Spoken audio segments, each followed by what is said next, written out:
కులాలు ఉన్నాయి, వర్గాలు ఉన్నాయి, రాజకీయ పార్టీలు ఉన్నాయి. ఎన్ని విభేదాలు పార్టీలు ఇవన్నీ ఉన్నా కూడా అందరూ సమానమే. కానీ బయటికి వస్తే అందరూ సమానమే. ఎవరు మతం వారు ఆచరించినా, ఏ దేవుణ్ణి కొలచాలంటే ఆ దేవుణ్ణి కొలిచినా, ఏ రాజకీయ పార్టీ అభిమానులైనా ఆ రాజకీయ పార్టీలో ఉన్నా కూడా మేమంతా భారతీయులము, మేమంతా ఒకటే అనేది వచ్చేసినాం. లౌకికవాదానికే కట్టుబడి ఉన్నారు ప్రతి ఒక్కరు కూడా. ఆ లౌకికవాదానికి కట్టుబడి ఉండే రాజ్యాంగాన్ని కూడా అంబేద్కర్ నాయకత్వంలో కూడా రచించుకొని ఆ రాజ్యాంగం ప్రకారమే ఈరోజు భారతదేశం అంతా కూడా నడుచుకొని పోతుంది. అందుకోసమే ప్రపంచంలో ఒకరోజు అతి పేద దేశమైన మన చాలా వెనుకబడిన దేశం అనేది ఈరోజు ప్రపంచంలోనే ఒక అగ్రరాజ్యంగా కూడా తయారైంది. కానీ ఈరోజు ఒక మతతత్వ పార్టీలో రాజ్యం వెళ్తూ మోడీ గారి నాయకత్వంలో ఈ దేశాన్ని కూడా ఒక మతతత్వ దేశంగా కూడా తీర్చిదిద్దడానికి అనేక కుట్రలు కుతంత్రాలు కూడా తెస్తున్నారు.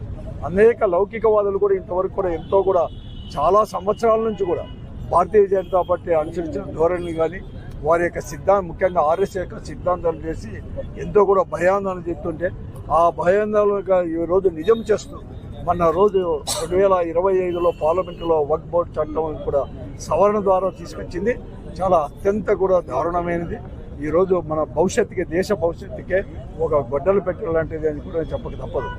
ఈరోజు కేవలం వారి యొక్క మతంలో ఇంటర్ఫియర్ అయిపోయి ఆ వక్ఫ్ బోర్డులో కూడా ముస్లిమేతరులను కూడా నియమించవచ్చని, దానికి ఎవరైనా కానీ దానం ఇచ్చేవారికి కూడా కండిషన్స్ అంటే 5 సంవత్సరాలు ఈరోజు కూడా ముస్లిం దాన్ని ఆచరించాలని చెప్పి పెట్టడం చాలా దారుణమైనది.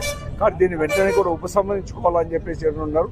ముఖ్యంగా దీన్ని కేవలం ముస్లింలే కాదు ఆలోచన చేయాల్సింది. ఈరోజు ముస్లింయేతరులు, ముఖ్యంగా హిందువులు దీన్ని పెద్ద ఎత్తున కూడా చేయాల్సిన అవసరం కూడా ఉంది.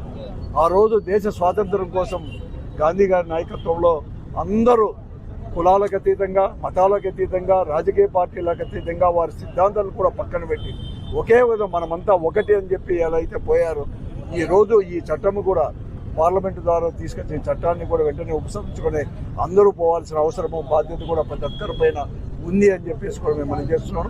అందుకోసమే ఈరోజు ఈ యునైటెడ్ ఫ్రంట్ ద్వారా ఏదైతే రిలే నిరాదీక్ష చేశారో దాన్ని ఉపసంహరించాలని చెప్పేసి ఈరోజు వైఎస్ఆర్ కాంగ్రెస్ పార్టీ కూడా వారికి సంఘీభావం చెప్తూ పూర్తి మద్దతు కూడా ఇస్తూ అలాగే చేస్తూ అందరూ కూడా ఆలోచన చేయాలని చెప్పి